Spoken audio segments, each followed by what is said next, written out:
ಪ್ರಲಯೋದಯಸ್ಥಿತಿ ವಿಭುಶ್ಚಾನೇಕಧಾ ಯಶ್ವತೋ ವಾಚಂ ನ ಸದಧಾತ್ಮನೇಕ ಕಿರಣಸ್ತ್ರೈಲೋಕ್ಯ ದೀಪೋ ರವಿಃ.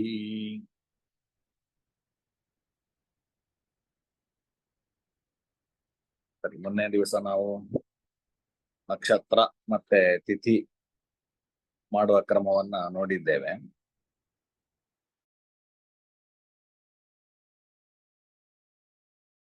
ಯೋಗವನ್ನ ಕಂಡಿಡಿದು ಹೇಗೆ ಅಂತ ಹೇಳಿ ನೋಡುವ.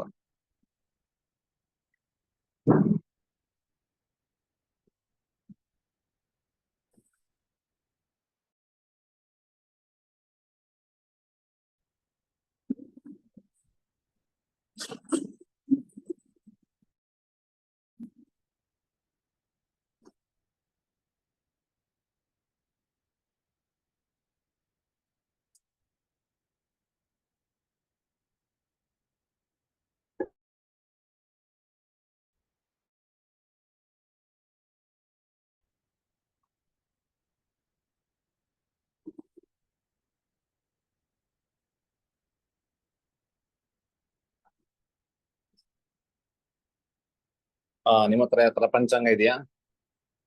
ಪಂಚಾಂಗ ಇದ್ರೆ ಇವತ್ತಿನ ಚಂದ್ರ ಸ್ಫುಟ ಮತ್ತೆ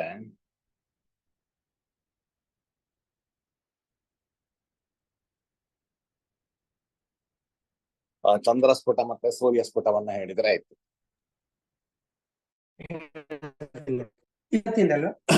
ಯೋಗ ಅಂತ ಹೇಳಿದ್ರೆ ಚಂದ್ರ ಮತ್ತೆ ಕೇಳಿಸ್ತಾ ಉಂಟಲ್ಲ ನಮ್ಮ ಮಾತು?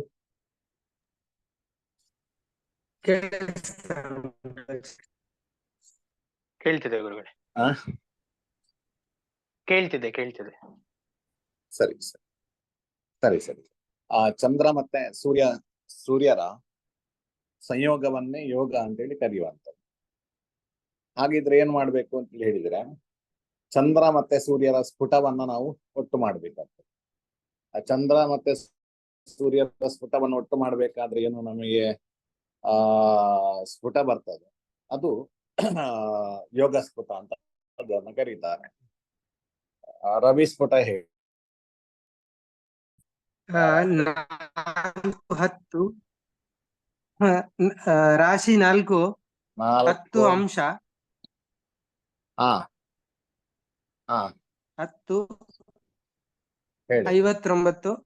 59 13 ಆಮೇಲೆ 59 ಕಲೆ. ಸರಿ ಚಂದ್ರ 2 ರಾಶಿ ಚಂದ್ರ ಸ್ಫುಟ ಹೇಳಿ. 2 ರಾಶಿ 0 ಅಂಶ 59 ಕಲೆ.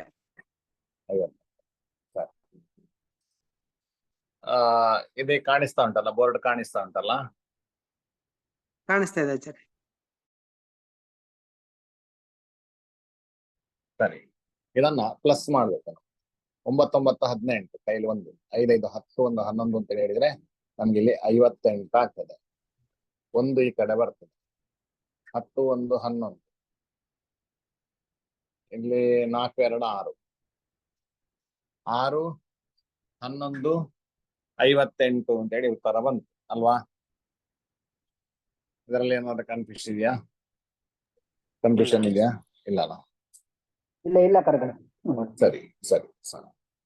ಇನ್ನಿದನ್ನ ನಮಗೆ ಎಲ್ಲವನ್ನು ಕೂಡ 6 11 58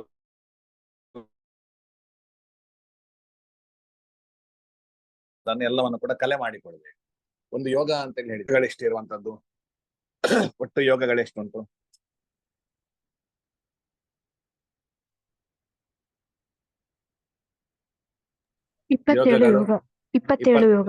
27 ಯೋಗಗಳಿರ್ತದೆ ನಕ್ಷತ್ರದ ಹಾಗೆ. ಅದರಿಂದಾಗಿ ಒಂದು ನಕ್ಷತ್ರ ಅಂತ ಹೇಳಿದ್ರೆ ಎಷ್ಟು ಪ್ರಮಾಣ? 13 ಡಿಗ್ರಿ 20 ಕಲೆ. ಹಾಗೆ ಯೋಗ ಅಂತ ಹೇಳಿದ್ರು ಕೂಡ ಒಂದು ಯೋಗ ಅಂತ ಹೇಳಿದ್ರೆ 13 ಡಿಗ್ರಿ 20 ಕಲೆ ಅಂತೇಳಿ, ಅರ್ಥಾತ್ 800 ಕಲೆ. 800 ಕಲೆ ಇರ್ತದೆ. ಇದನ್ನ ಈ ಕಡೆ ತರುವ 30 ಮಾಡ್ಬೇಕು. ಎಷ್ಟ? ಸರಿ, 3 6 18 ಅಲ್ವಾ? 180 ಡಿಗ್ರಿ ಆಯ್ತು ಇಲ್ಲಿ. 180 ಪ್ಲಸ್ ಇಲ್ಲಿ 11 ಉಂಟು, ಒಟ್ಟು 191 ಡಿಗ್ರಿ ಆಯ್ತು. ಇದನ್ನ ಪುನಃ 60ರಿಂದ ಗುಣಿಸಿದ್ರೆ ಕಲೆಯ ಸ್ಥಾನಕ್ಕೆ ಬರಬೇಕು. 0, 6 1 6, 6 9 54, 6 1 6, 5 11, 11 460 ಪ್ಲಸ್ 58, 8 6 5 11, 4 1 5, 11, 11,518 ಕಲೆಗಳು ಅಂತೇಳಿ ಆಯ್ತು. ಯೋಗ ಸ್ಫುಟವನ್ನು ನಾವು ಇಡೀ ಕಲೆ ಮಾಡಿದಾಗ 11,518 ಕಲೆಗಳು ಅಂತೇಳಿ ಬಂತು. ಇದನ್ನು 800ರಿಂದ ಭಾಗಿಸ್ಬೇಕು. ಭಾಗಿಸಿ 800, 800 ಒಂದ್ಲಿ 800 ಅಲ್ವಾ? ಅದು ದಶಸ್ಥಾನಕ್ಕೆ 1 ಬರಿಬೇಕು. ಆಕ್ಚುಲಿ ಮೈನಸ್ ಮಾಡುವ. 8 1 5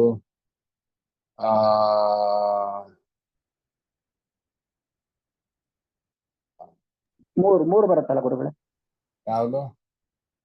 ಇಲ್ಲಿ 11ರಿಂದ 8 ತೆಗೆದ್ರೆ 3,508, 518 ಉಳಿತು. 8 4 1 ನಿಮಿಷ.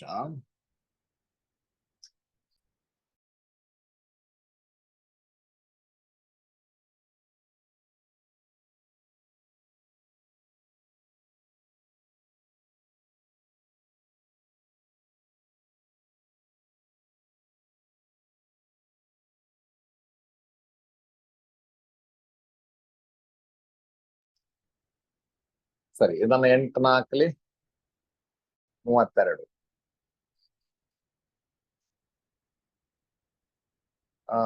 8 1 318 ಶೇಷ. 318 ಶೇಷ ಉಳಿತು ಅಲ್ವಾ? ಕಾಣಿಸ್ತಾ ಉಂಟಲ್ಲ? ಅರ್ಥ ಆಯ್ತಲ್ಲ? 14 ಅಂತ ಉತ್ತರ ಬಂತು. ಇದನ್ನು 14 ಅಂತ ಬರೀ. 14 ಅಂತ ಇಲ್ಲಿ ಉತ್ತರ ಬರುತ್ತೆ. 14 ಅಂತ ಹೇಳಿದ್ರೆ 15ನೇ ಯೋಗ ಆಗ್ತದೆ. 14 ಅಂತ ಹೇಳಿದ್ರೆ ಎಷ್ಟು ನೀವು ಲೆಕ್ಕ ಹಾಕ್ಬೇಕು. ವಿಷ್ಕಂಭ ಪ್ರೀತಿ, ವಜ್ರ, ವಜ್ರ, ಆಯುಷ್ಮಾನ್ ಶೋಭನಸ್ತದ ಅತಿಗಂಡ ಸುಕರ್ಮ ಚ ವಜ್ರ ಆಗತ್ತೆ. ಧೃತಿಃ ಧೃತಿಃ ಶೂಲಃ ಶೂಲಃ ತಥೈವ ಚ ವಜ್ರ ವಜ್ರ ಗಂಡೋ ವೃದ್ಧಿ ಗಂಡೋ ವೃದ್ಧಿಃ ಧ್ರುವಂ ಧ್ರುವಶ್ಚೈವ ವ್ಯಾಘಾತೋ ವ್ಯಾಘಾತೋ ಹರ್ಷಣಸ್ತತ ಹರ್ಷಣ ವಜ್ರ ಸಿದ್ಧಿ. ವಜ್ರ 15ನೇ ಯೋಗ ವಜ್ರ. ಈಗ ರಾಜಲಕ್ಷ್ಮಿ ಮೇಡಮ್ ವಜ್ರ ಅಂತ ಹೇಳಿದ್ ನೀವಾ? ನಾನು ಹೇಳಿದೆ, ಇನ್ನೊಬ್ರು ಹೇಳಿದ್ರು. ಸರಿ, ನೀವ್ ಹೇಳಿದ್ರೆ ಕರೆಕ್ಟ್. ನಮ್ಗೆ ಇದು 14ರವರೆಗೆ ಹೇಳ್ಬೇಕು ನೀವು ಬಾಯ್ಪಾಠ.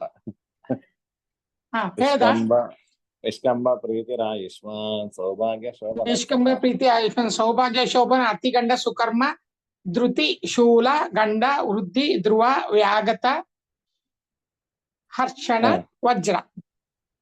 ನೀವಲ್ಲಿ ಇದ್ದದ್ದನ್ನು ಓದ್ತಾ ಇದ್ದೀವಿ. ಅದೇ ಶ್ಲೋಕ ಬಾಯ್ಪಾಠ ಬರ್ಬೇಕು ಅಂತ ಹೇಳಿದ್ವಿ. ಶ್ಲೋಕ ಇದೆಯಲ್ಲ ಅಲ್ಲಿ? ಸರಿ ಸರಿ. ಆ ಶ್ಲೋಕ ಬಾಯ್ಪಾಠ ಹಿಂಗೆ ನಿಮಗೆ ಎಷ್ಟು ಅಂತ ಬಂತು ಅಂತ ಹೇಳಿ ಆ ಶ್ಲೋಕ ಒಂದ್ಸಲ ಹೇಳಿದ್ರೆ ಆಗ ಅದು ತಲೆಯಲ್ಲಿ ಉಳಿತದೆ. ಇಲ್ಲದಿದ್ರೆ ಪುನಃ ಮರ್ತದೆ. 14 ಅಂತ ಬಂದ್ರೆ 15ನೇ ಯೋಗ ವಜ್ರ ಯೋಗ ಆಗ್ತದೆ ಅಲ್ವಾ? ಯೋಗ ನಮಗೆ ಸಿಕ್ಕಿ ವಜ್ರ ಯೋಗ ಅಂತ ಹೇಳಿ. ಇನ್ನು ಉಳಿದ 318 ಶೇಷವನ್ನ ನಮಗೆ 60ರಿಂದ ಅದನ್ನ ಗತಗಳಿಗೆ ಕಂಡುಹಿಡಿಬೇಕಲ್ಲ. ಅದಕ್ಕೋಸ್ಕರ 318 ಗುಣಿಸು 60 ಮಾಡ್ಬೇಕು. 0 8 0, 6 8 48, ಕೈಯಲ್ಲಿ 4, 6 1 6, 4 10, ಕೈಯಲ್ಲಿ 1, 6 3 18 1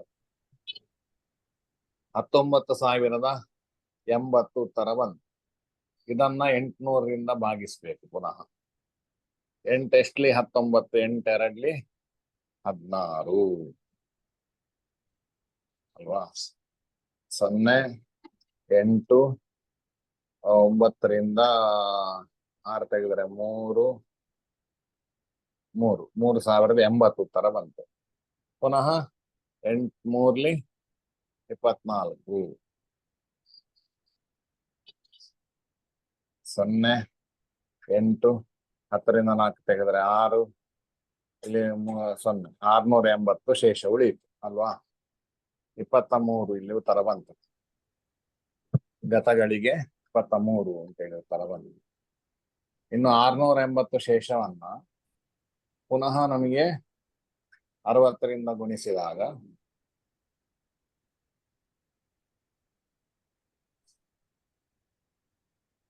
6 8 48 ಇಲ್ಲಿ 4 6 36 4 40.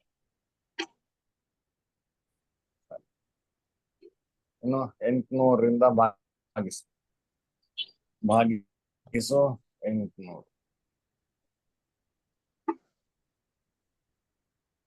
ಎಂಟೈದ್ಲಿ 40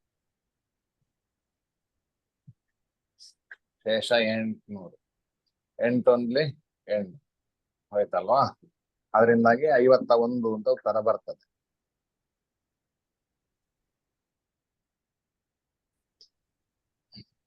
ಹದಿನಾಲ್ಕು ಅಂತ ಹೇಳಿದ್ರೆ 15ನೇ ಯೋಗ 23ಗಳಿಗೆ ಹೋಗಿತ್ತು.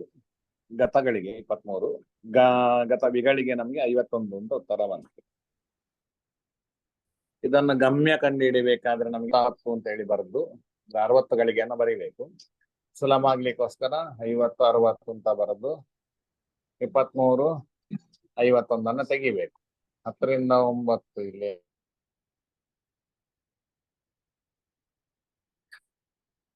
ಒಂದು ಈ ಕಡೆ ಬಂತು. ಇಲ್ಲಿ 29ರಿಂದ 3 ಹೋದ್ರೆ 6, 5ರಿಂದ 2 ಹೋದ್ರೆ 3, 36 09 ಅಂತ ಹೇಳುವಂತದ್ದು ಗಮ್ಯ ಗಳಿಗೆ ವಿಗಳಿಗೆ. ಇದು ಗತ.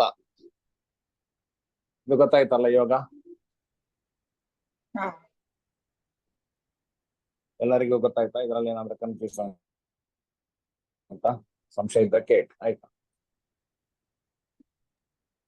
ಆಚಾರ್ಯ, ಇಲ್ಲಿ ನಾನು ಪಂಚಾಂಗದಲ್ಲಿ ತಿರುಗಿ ನೋಡಿದೆ, ಅದು ವಜ್ರ ಯೋಗ 32 ಅಂತ ಕೊಟ್ಟಿದ್ದಾರೆ. ಹಾ 32 ಹೋಗಿದೆ ಅಂತೆ. ಅದು ಇನ್ನೂ ಸೂಕ್ಷ್ಮ ಲೆಕ್ಕಾಚಾರ ಮಾಡಿರ್ತಾರೆ ಆಚಾರ್ಯ ಅವರು. ಹೌದು. ಮತ್ತೆ ಅಲ್ಲಿಯದ್ದು ಪಂಚಾಂಗದ ಅಲ್ಲಿಯ ವಿಷಯಗಳಲ್ಲಿ ಸ್ಫುಟ ಕರೆಕ್ಟ್ ಬಂದ್ರೆ ಇದು ಕರೆಕ್ಟ್ ಬರಲೇಬೇಕು. ಸ್ಫುಟಕ್ಕೆ ಸರಿಯಾಗಿ 1750 ಅಂತ ಇದೆ.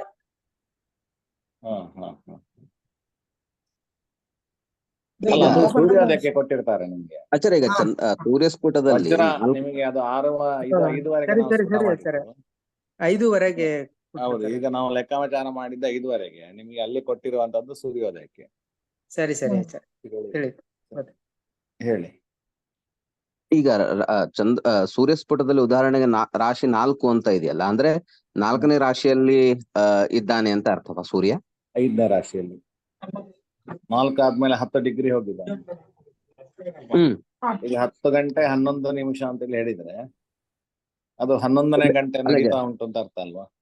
ಅಂದ್ರೆ ಇಲ್ಲಿ ರಾಶಿ 4 ಅಂಶ 11 0 ಕಲೆ ವಿಕಲೆ 39 ಅಂತ ಇದ್ದಾಗ 4ನೇ ರಾಶಿ 11ನೇ ಡಿಗ್ರಿ ಅಂತ ಅರ್ಥವಾ ಹೇಗೆ?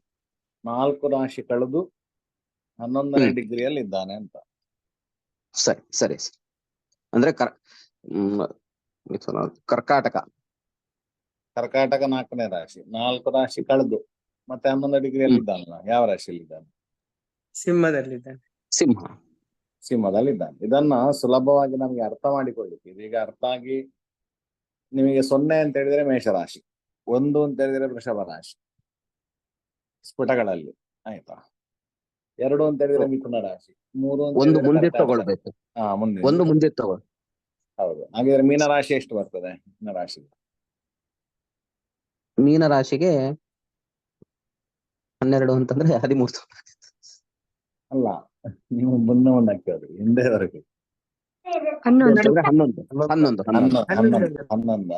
ಅಂತ ತಗೊಂಡ್ರೆ ಮೀನರಾಶಿ. ಅಂದ್ರೆ ಈಗ ರಾಹು ಸ್ಫುಟ 11 ಅಂತ ಇದೆ, ಬರುದಿಲ್ಲ. 11 ಅಂತ ಶುಕ್ರನಿಗೆ ಶುಕ್ರ ಸ್ಫುಟಕ್ಕೆ 11 ಅಂತ ಇದ್ರೆ ಅದು ಮೀನದಲ್ಲಿದೆ ಅಂತ. ಹೌದು.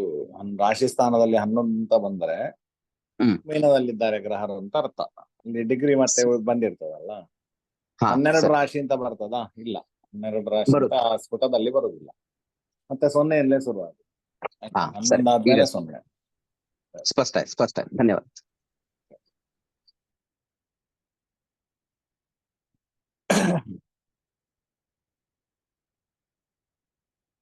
ಸರಿ, ಇವತ್ತಿಗೆ ಎಲ್ಲ ಯೋಗದ ಲೆಕ್ಕಾಚಾರ ಸಾಕು ನಮಗೆ. ಅಂದ್ರೆ ಮತ್ತೆ ಕರಣದಿನ್ನು ನಾಡಿದ್ದು ಮಾಡು. ಅದ್ರಲ್ಲಿ ಸ್ವಲ್ಪ ಅಂದ್ರೆ ಸುಲಭ ಇಲ್ಲ, ಕಾರಣ ಸ್ವಲ್ಪ ಕಷ್ಟ ಇರ್ತದೆ. ಅದರಿಂದಾಗಿ ನಾಡಿದ್ದು ಮಾಡು. ನಾಳೆ ಇದ್ರೆ, ನಾಳೆ ಪಾಠ ಇದ್ರೆ ತಿಳಿಸ್ತೇನೆ. ನಾಳೆ ಇಲ್ಲದಿದ್ರೆ ಮತ್ತೆ ಬಿದಿಗೆ ಮಾಡುವಂಥದ್ದು. ಮೋಸ್ಟ್ಲಿ ನಾಳೆ ಮಾಡ್ತೇನೆ ಈಗಿನ ಪ್ರಕಾರ. ಏನಾದ್ರು ಆ ಕಡೆ ಈ ಕಡೆ ಏನಾದ್ರು ಆದ್ರೆ ಕೆಲವು ಪ್ರೋಗ್ರಾಮ್ಗಳು ಆ ಕಡೆ ಈ ಕಡೆ. ಸರಿ, ಇನ್ನು 5 ನಿಮಿಷ ಕಳೆದು ಬೃಹತ್ ಜಾತಕ ಪಾಠ ಶುರು ಮಾಡ್ತೇನೆ. ಇದರಲ್ಲಿ ಏನಾದ್ರು ಸಂಶಯ ಇದ್ರೆ ಕೇಳ್ಬೋದು.